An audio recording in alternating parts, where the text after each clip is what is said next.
Hello and welcome. You're watching Greenwich Live Sessions, and this is your host Umar Khan. I'm back with another show, another guest, and let me introduce my guest for today. He's a very charismatic and intellectual personality, and let me tell about the things that he has done over the years, the wonderful things rather he has done over the years. He is the head of Beaconhouse College, Gulshan campus, Karachi. He did his MBA from Universidad Internacional de La Rioja. I pronounce that in Spanish because this university is from Spain, and he did his studies in strategic management and digital marketing. He received numerous awards and recognition for his services towards education sector.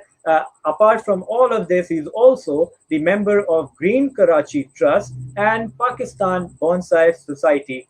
We'll talk more about that as well. And he has been teaching in for decades now, 16 years of experience teaching economics and business, whereas he spent 4 years in senior career advisor counseling with Access Center Beaconhouse. So a very warm welcome to Mr. Fahim Zuberi. Welcome to the show, sir. Hope you're doing well. Thank you, Umar, for the very kind introduction. And I'd like to thank Greenwich University for this opportunity. I have an old association with Greenwich University, and this is because Greenwich University has been taking part in the Beacon House college programs, college fairs.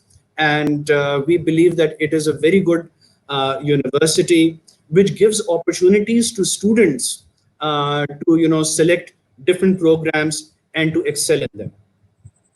Absolutely, and we're completely honored to have you here. We all know there's this situation of COVID-19, and life has been affected, work has been affected, the students have been affected, and everyone has this thing that the schools are closed all the way till September. But that's not the real side of the story. And we'd like you to share of all the brilliant adaptation Beacon House has done to provide education to students during these tough times. So, how have you adapted, and how have you been educating students during this time?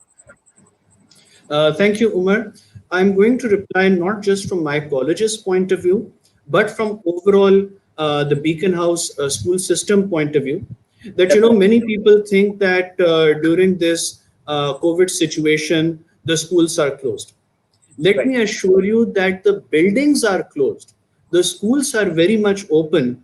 In Right. fact, we have an ongoing program called BSU, that is Beacon House School Uninterrupted, in which Right. all of our teachers, right from early years, primary to middle to O level to A level, they have been taking classes with the students through the digital media, and they have been teaching the students. Student participation has been very much there. It's a different ball game, but Right. at the same time, teaching and learning is taking place, and that is something that cannot stop, that should not stop.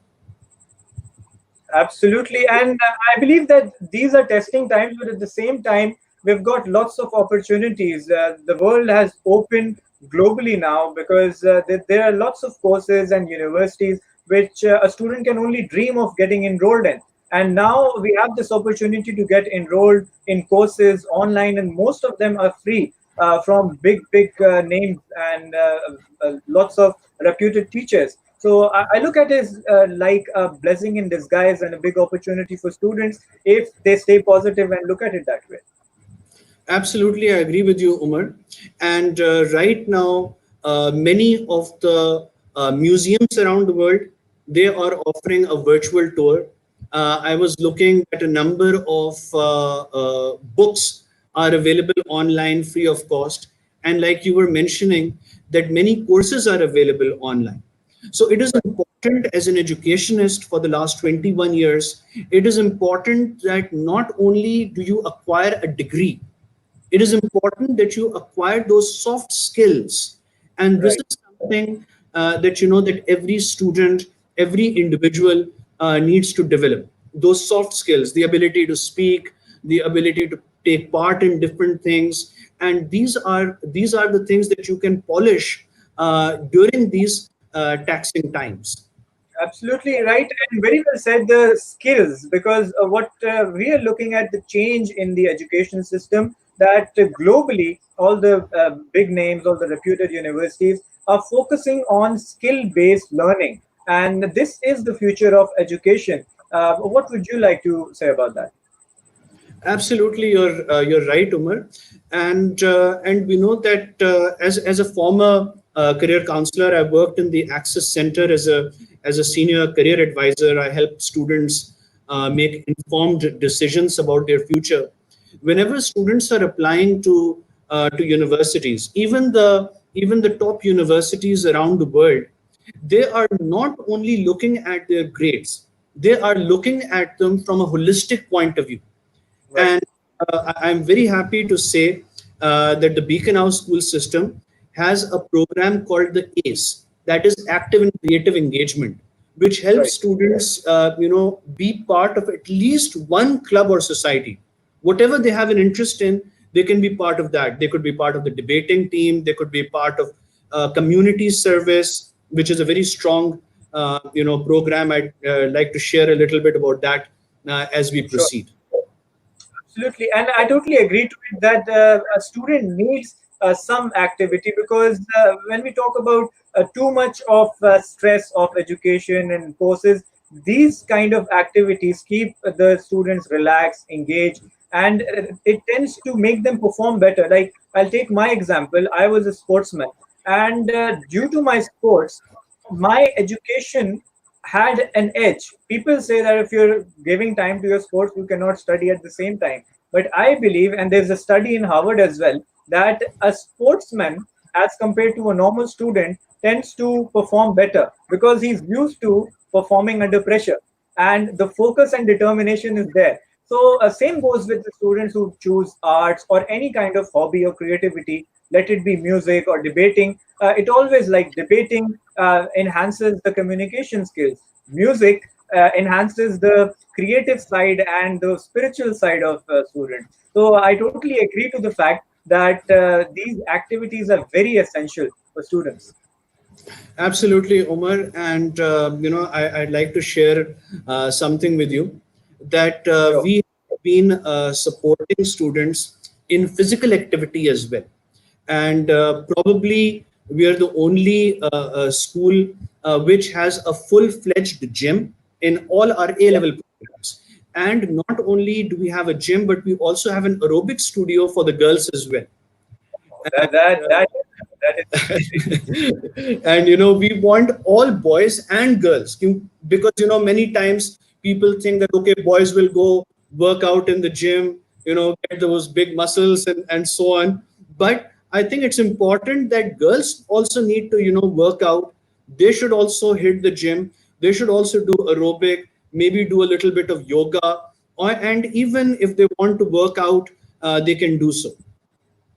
Absolutely, they and that's such a big platform you're providing to the students, both the girls and the boys. And at the same time, on a lighter note, I would like talk to the girls that don't go for that size zero thing.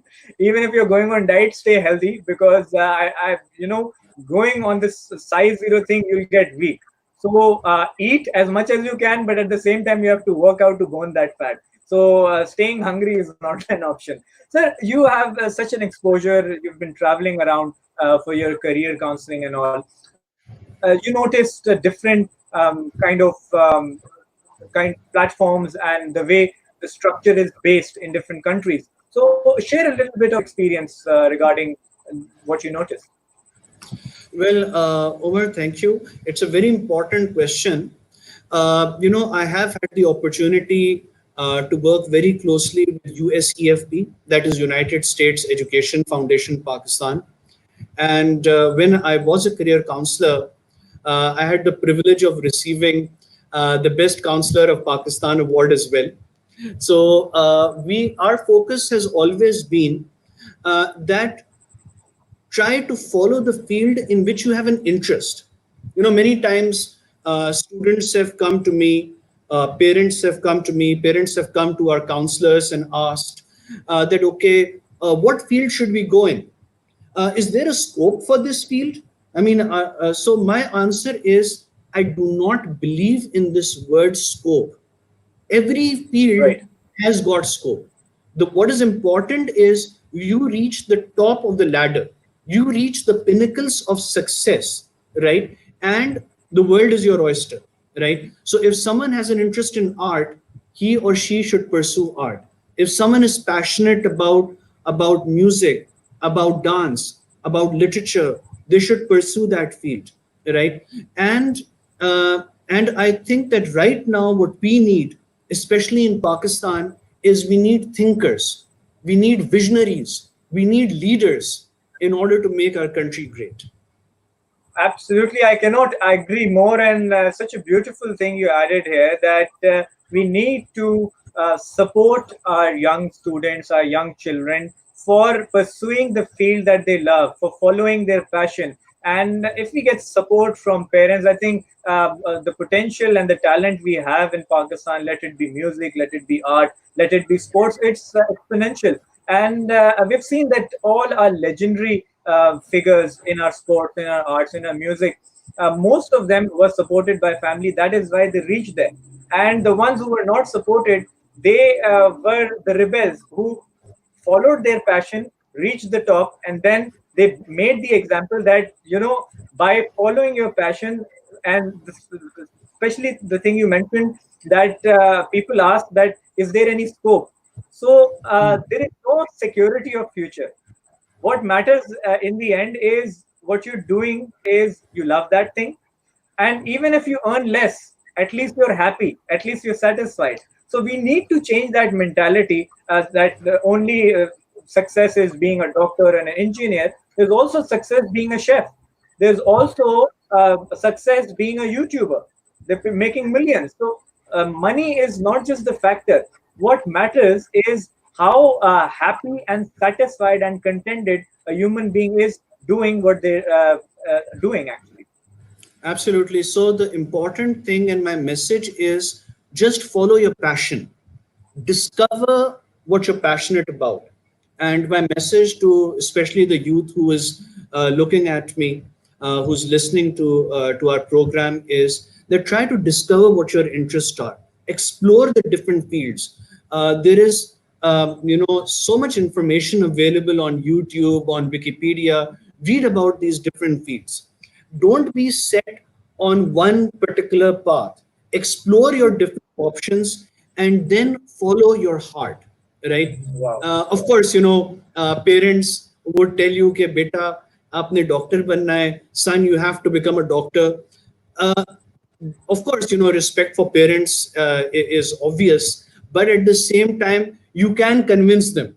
You can Yes. say that, "Dad, listen, I love animals, so I don't want to be a doctor. I want to be a vet." Right.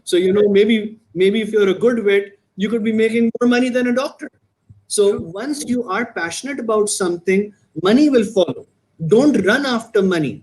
You Absolutely. should run after your passions, and money will automatically, be coming towards you later on as you reach higher and higher towards your passion.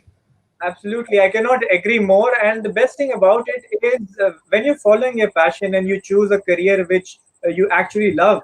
So the best thing about it is you feel alive on the inside.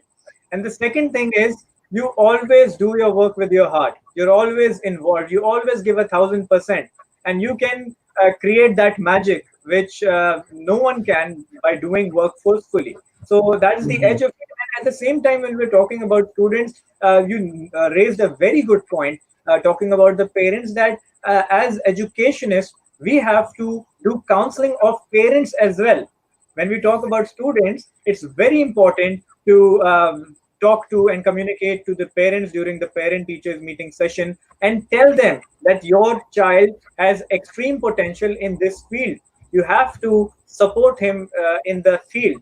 And I think this would help us a lot, because it's hard for parents to understand, because they're really concerned about the future of their children. And looking at our Pakistan especially, there's this set mentality, and to accepting a new change, to accepting a new field, for things that they haven't done, for what their forefathers haven't done, it's a bit difficult. So as education, it is our responsibility to spread the word and make them understand that thing. Exactly. And there has been so much change right now. If we talk about the present situation after COVID-19, you see the importance of the digital media, right? Many years ago, when I was, deciding on my MBA, Right. I chose strategic management and digital marketing. So the Right. future and the present marketing context is 100% with reference to the digital media. So you True. see that there are many fields that might become obsolete in the future. For example, if we talk about pilots, maybe 10 years down the lane, we could have aircrafts that are without pilots. So your aspiration to become a commercial plane pilot might not be relevant anymore if all planes are becoming automatic. So you've got to rethink the changes that are taking place and then make a decision about what you are passionate about and then pursue it. Absolutely right. And thing is that we have to accept the change. We have to adapt accordingly. We've seen giant organizations falling down just because they couldn't innovate and adapt to the changes. And this COVID-19 will forcefully make us adapt to a lot of things. But looking at the positive side, I think there's a whole new world of opportunities thanks to this COVID. For example, now we're having this session. This is all because of COVID-19, that we're spreading Mhm. this awareness, we're spreading the knowledge, because this the opportunity was created due to COVID-19. So the thing is, looking at the bright side, there are things. We mentioned strategic marketing. You have specialized your master's in that degree. Post COVID-19, how do you think organizations and companies will change the way they use marketing as a tool now and post COVID-19? Okay, so if we talk about from a marketing perspective, I think that this whole strategic plan of the business should be designed keeping three stages in mind. The present stage is what I call fear, panic, and the quarantine period. So right now, people are thinking that okay, we should only buy the essentials, right? In USA, there was a shortage right from food to toilet paper, right? Right. People may also think that okay, do I need to buy these non-essential items? For example, the sales of cars and the sale of luxury products have fallen down to zero. So, what Right. is important right now is that businesses should try to include a humanitarian layer of communication, and Right. this will strengthen their brand and build post COVID 19 loyalty. The second stage I feel is the reprieve stage. Right. And once the quarantine is lifted and people can begin to resume normal activity, this period could continue for up to 6 months. And Right. barring any resurgence from COVID 19, this will diminish each day. Right. Some people will continue to be fearful, continue to be anxious, and this may cause them to behave in a leery manner, and they may be reluctant to put their defense and fears aside. But businesses that build relationships and trust during this period will be the Right. winners when normalcy return. The last stage is the back to normalcy period, and Right. business levels would have resumed to normal or even better. By now, all the COVID 19 messages should be abandoned. People Right. will not want or need to be reminded of the darkest period in modern world. Uh, a robust and strategic marketing plan would be necessary, but that remains to be seen.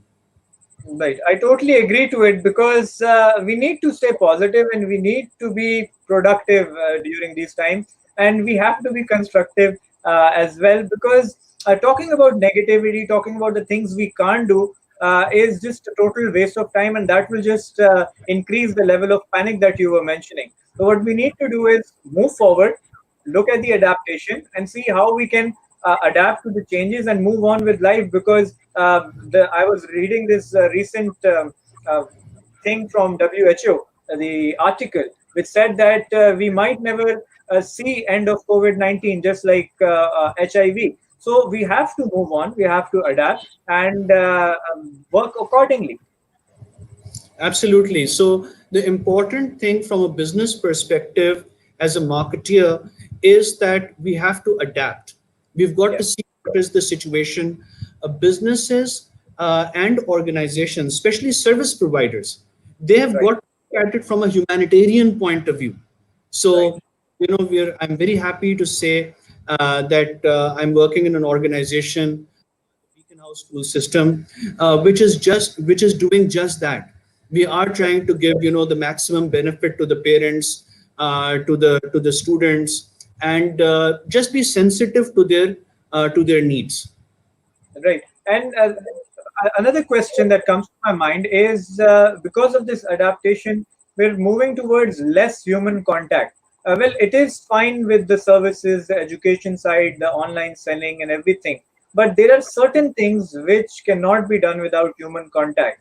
So, how can we adapt with that, and how can we help people get lifted who cannot adapt with the whole new structure? Well, there is a business rule, Charles Darwin theory.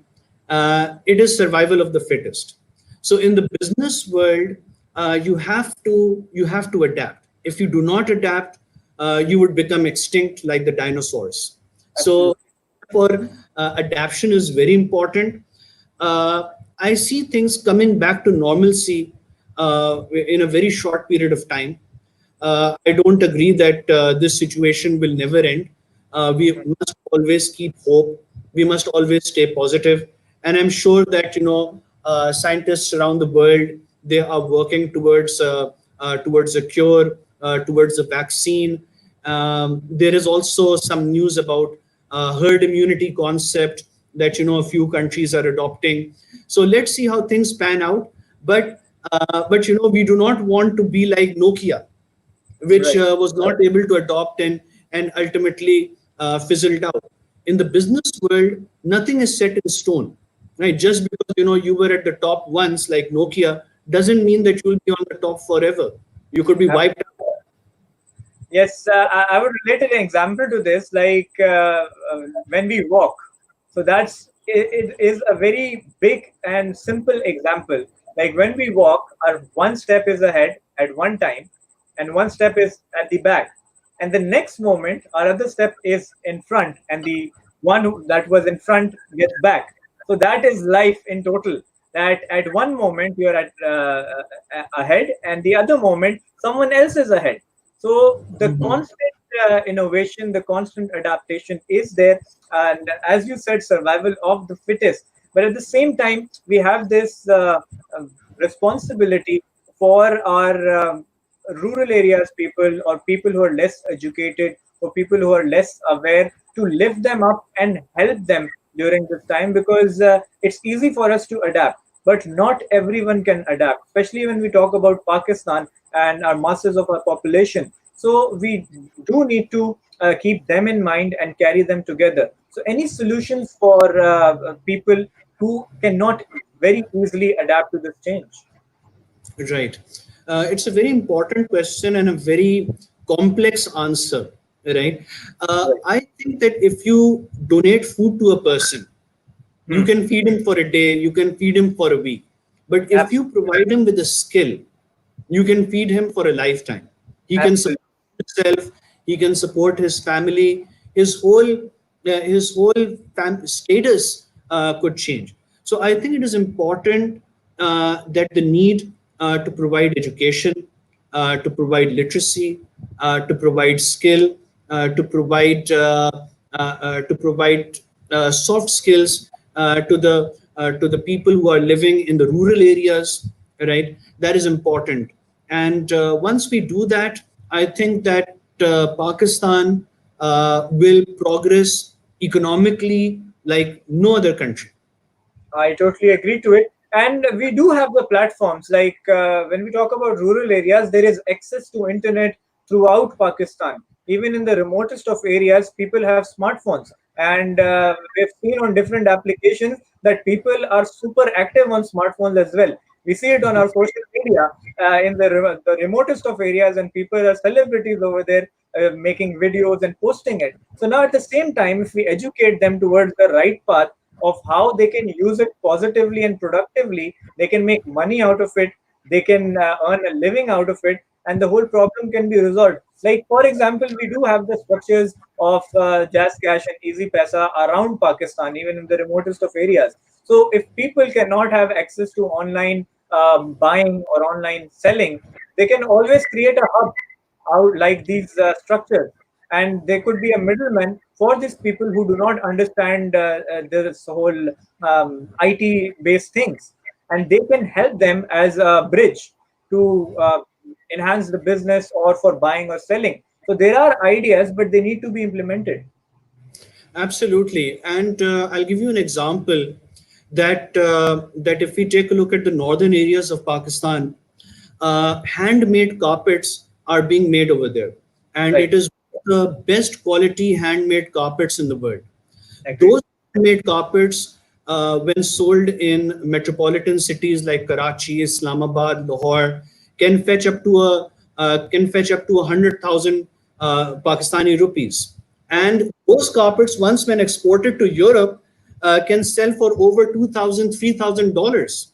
But True. what is the maker of that carpet getting? The poor people, they're getting a few thousand rupees. So I think Absolutely. it's important that we build these cottage industries, and once we are successful in building these industries, that would be one step helping our country to progress and eliminating poverty in these less privileged, less developed areas. You're absolutely right. During the sessions, I was having a conversation with a gentleman, and he shared this real life story, that there was this man in a remotest of areas, and he had chickens, the fighter chickens. So what he used to do, he made a page on Facebook, and he used to go to the city once a week, take orders, and sell those chickens on the rate that they deserve, rather than selling it underpriced. You absolutely raised a very good point that the poor people who grow the vegetables, who grow the fruits, they sell it like 4 rupees, 5 rupees for 10 kilos. And what we buy over here is 200, 300 rupees per kilo. So if we do create a bridge and educate them, provide the platforms, so even they can earn a better living, and that would help the whole economies of Pakistan. So it is time that we should appraise our humanity levels rather than maximizing our profits, and rich becomes richer and poor becomes poor. We have to stable a system where everyone gets what they deserve. Absolutely. And you know what we are trying to do in our own humble way is to give every person an opportunity. So, Great. coming a little bit ahead, when I talk about my program that I'm working in, the Beaconhouse College program, these are the most important 2 years in any student's life, Right. because A level or intermediate, that is the bridge between school and university. So Right. it's important that you make informed decisions, so that you choose a field in which you are happy, you support yourself, and you also become a productive member of the society. You help other peoples as well. You help less fortunate people, and contribute to our beloved country. Absolutely. And you have been associated with many different things as well, the Karachi Green Trust and the Bonsai Society. So please tell us a bit about that as well. Well, Umar, it's interesting that you mentioned it. During this pandemic, definitely there has been work from home, Right. but at the same time, I try to balance it with a little bit of gardening. So, Wow. Pakistan Bonsai Society is a society which is influenced by the Japanese art of bonsai making. That is making miniature trees, and Yes. it's a very time taking task, but at the end there's a saying that a thing of beauty is a joy forever. So And my teacher, Commander Khalid Suhail, he has a permanent display at Zamzama Garden or somewhere, and it's a beautiful collection. And what we try to do is use local trees rather wow, than the same trees that are found in Japan, because because our environment is alien to them. You can't just import a tree and say that, okay, I'm a bonsai collector. You've got right. to trim the trees, you've got to wire them, you've got to take care of them. It's almost like taking care of a child. Indeed, it is. And this gardening thing is so beautiful, so relaxing that any person who has actually experienced gardening can know how it is. In fact, if you put a seed and you wait for the first leaf and then the fruit and then the vegetable, it's like the most happiest moment. I do have lots of uh, vegetables and fruits, little plants in my house, some flowers as well. So I totally understand, especially in the morning when you're there watering it, the happiness and the positivity you get from it is just brilliant. And when you mentioned bonsai, there was this movie of my childhood, The Karate Kid. That was a Japanese teacher. So he taught the positive aspects of bonsai and he related it to life as well. How discipline how you can learn discipline through a tree and its trimming. So everything is interconnected. It's all about gaining knowledge and understanding things. Hmm. Absolutely, and definitely, uh, we should become aware of the nature around us. There is so much stress, so much problems around us. This is one way in which we can, decrease our level of stress by associating ourselves, by connecting ourselves with nature. So one of my colleagues, she is doing a marvelous job, and she is trying to organize a program called Green Karachi Trust, and the objective is to make Karachi greener. Right, Recently, I heard of another friend who planted saplings, who planted trees all along Dalmia Road, right. single-handedly, and definitely the government also supported her. They are watering those trees, and one day they will become big trees, providing shade and fruit to the masses. And they're so beneficial and the importance is so high that the reason we're seeing the climate change, and it's a serious global issue as well regarding the climate change. The ozone layer is getting damaged, the temperatures are getting high, the ice is getting melted. It's all connected to cutting of trees.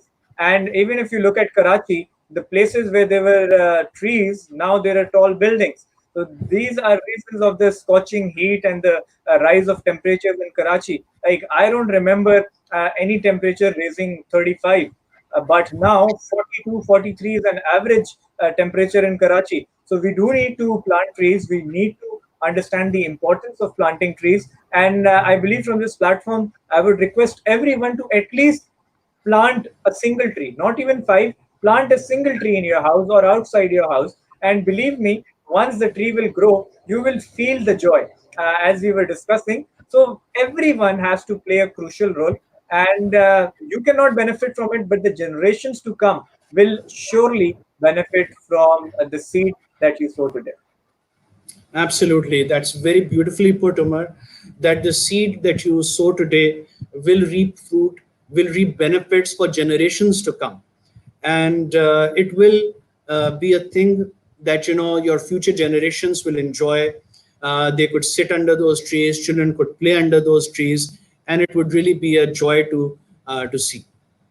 Indeed, and as much as I'm loving this conversation, we're also running out of time, and I'll have to, with a heavy heart, wrap up the conversation. But before we leave, I would like you to share a piece of advice, a message for all the youngsters out there, for all our viewers, for all our students. So, Umar, thank you very much. And as I wrap up, I would like to thank you once again, thank Greenwich University for arranging this session. My message to the youngsters is that do follow your passion, follow your dreams. your life is ahead of you. You should be a productive member of the society.